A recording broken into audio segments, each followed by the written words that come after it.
episode of Nobody Asked, in which I answer questions that nobody asked me about my book, Astrid Falls, The Legend of Vancouver. So, why did you write about anxiety? Are you anxious? Are you an anxious person? What do you have to be so anxious about? Why are you so anxious? Why? Why anxiety? Why?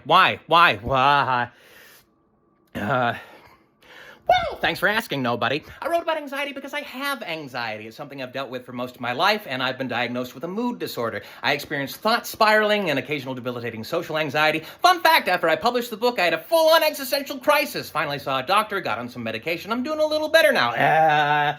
Anyway, Astrid, the protagonist of my book, also has anxiety, so that I could explore aspects of anxiety through her character. In the book, her Aunt Emily suggests that her anxiety stems from her lack of identity. Because she's in her early 20s, she doesn't know who she is yet. And so to properly delve into that idea, I needed a working definition of what identity is. And here's the best I could come up with. Identity is the self's interpretation of the self. It is the meaning one makes around one's life. So therefore, a life without identity is a life without meaning, without purpose, and that can lead to things like anxiety, as well as depression, drug abuse, suicidal ideation, lots of bad stuff like that. All right, so we need identity. We need meaning. So what do we do about that? We make meaning. We make meaning out of things like language and art and culture and traditions. That's all of our meaning stuff. And the people we share our meaning stuff with, that's who we think of as the identity group. And the people we don't share our meaning stuff with, that's who we think of as the other. That's where anxiety lives. That's where a lot of scary unknowns are. And so as a species, we don't tend to treat the other very well.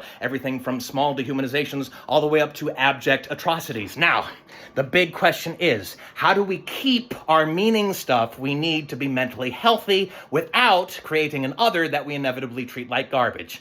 Well, I spent 11 years writing down my thoughts on that question, and I put them all into a small papery cuboid that I like to call Astrid Falls, The Legend of Vancouver, but then again, nobody asked. Also, if you're going through a real bad time at the moment, here are the numbers of some helplines. They're also in the video description. There are people out there who want to help you. Let them. Gosh, I usually try to end this with something funny. Oh well.